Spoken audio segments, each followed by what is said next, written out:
Pengasuh pala anak bos kosmetik Rp300.000 yang minta ditemani tidur. Majikan murka.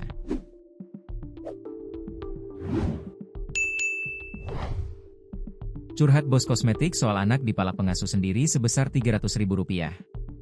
Pemalakan diduga bermula dari anak bos minta ditemani tidur. Curhatan ini diungkapkan melalui akun TikTok, Gladys. Bos kosmetik bernama Gladys KLT atau Resti Hajar Septiana itu membagikan pengalaman pahitnya menyewa jasa pengasuh anaknya.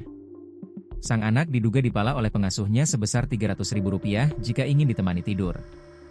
Dia membagikan rekaman CCTV yang menayangkan, sang anak memberikan duit dari celengan berbentuk mainan.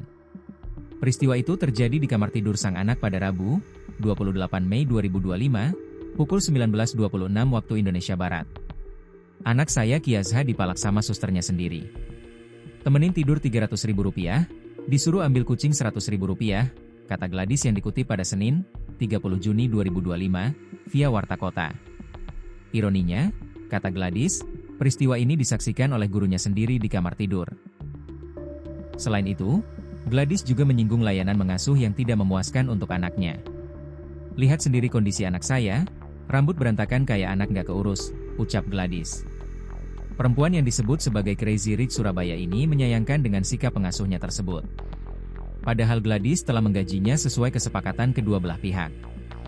Kamu digaji, tapi malah manfaatin anak saya kayak begini.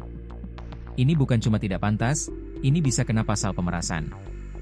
Stop eksploitasi anak, saya nggak akan diam, tegas Gladys. Pengalaman yang tidak mengenakan dari pengasuh anak rupanya bukan pertama kali terjadi. Sebelumnya, Gladys pernah menyewa jasa pengasuh anak, namun sang pengasuh jarang memandikannya. Gladys mengaku, saat itu dia sedang sibuk-sibuknya bekerja keluar kota, hingga keluar negeri dan berharap anaknya mendapat pengasuhan yang layak. Ini bilangnya gimana ya? Ini anak aku nggak dimandiin, tapi dia sendiri mandi dan dandan, tulis Gladys di akun TikTok miliknya. Gladys menyebut, selalu menanamkan kebaikan nilai-nilai dan kebiasaan yang baik kepada sang anak. Dia bersyukur, telah memasang kamera CCTV di setiap sudut rumah sehingga semua aktivitas pengasuh dan anaknya dapat dimonitor sekalipun dari jarak jauh. Suster ini bukan suster lama tapi baru, jadi memang kejadiannya baru-baru aja dan saat kami sedang banyak pekerjaan di luar, pungkasnya.